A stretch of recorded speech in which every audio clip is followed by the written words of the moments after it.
Hello all. Roohi కర్రసాంకి ready అవుతుంటే అనుకోకుండా రాజ్య కూడా లేచింది. సో అక్కతో పాటు నేను కూడా కర్రసాం క్లాస్కి వస్తానను బాగా వెంట పడుతుంటే సరే అని దాన్ని కూడా తీసుకొచ్చా.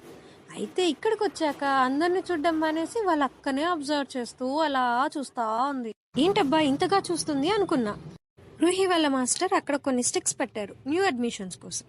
సో ఇది అక్కడికి వెళ్ళి స్టిక్స్ అన్ని సెలెక్ట్ చేస్తుంది, ఏది బాగుంది, ఏది వెయిట్లెస్గా ఉంది అని.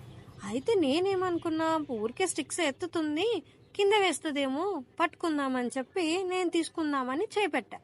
కానీ అది ఇవ్వలేదు. వద్దు, నువ్వు వద్దు, నేనే పట్టుకుంటా అని చెప్పి చూడండి ఎలా వద్దు వద్దు అంటుందో. చూసారా? అక్కడ ఉన్న స్టిక్స్ అన్ని చూసి ఫైనల్గా ఒకటి సెలెక్ట్ చేసుకుంది. ఏంటబ్బా ఇంత పెద్దది, ఇది ఇంతగా మోస్తుంది అనుకున్నా. కానీ అది బాగా సెలెక్ట్ చేసుకొని అక్కడికి వెళ్ళు, అక్క దగ్గరికి తీసుకెళ్ళు నన్ను అని చూస్తుంది. నేను కూడా చేస్తాను అని చెప్పి చూడండి ఎంత హ్యాపీగా నవ్వుతుందో స్టిక్ చూసి. అంత పెద్దది నువ్వు మొయ్యలేవని చెప్పి పక్కనే ఒక చిన్న ఎక్స్ట్రా పీస్ ఉంటే ఆ చిన్న ఎక్స్ట్రా పీస్ దాని చేతికి ఇచ్చాను. అది తీసుకొని చాలా బుంగమూతి పెట్టుకొని వాళ్ళ డాడీ కోసం వెతుక్కుంటుంది. ఎందుకంటే వాళ్ళ డాడీని కాకపట్టి మంచిగా ఐస్ చేసి ఒక పెద్ద స్టిక్ ఇప్పించుకొని వాళ్ళ అక్కతో పాటు కరసాం చేయడానికి. చూడండి రెడీ అయిపోయిందంట.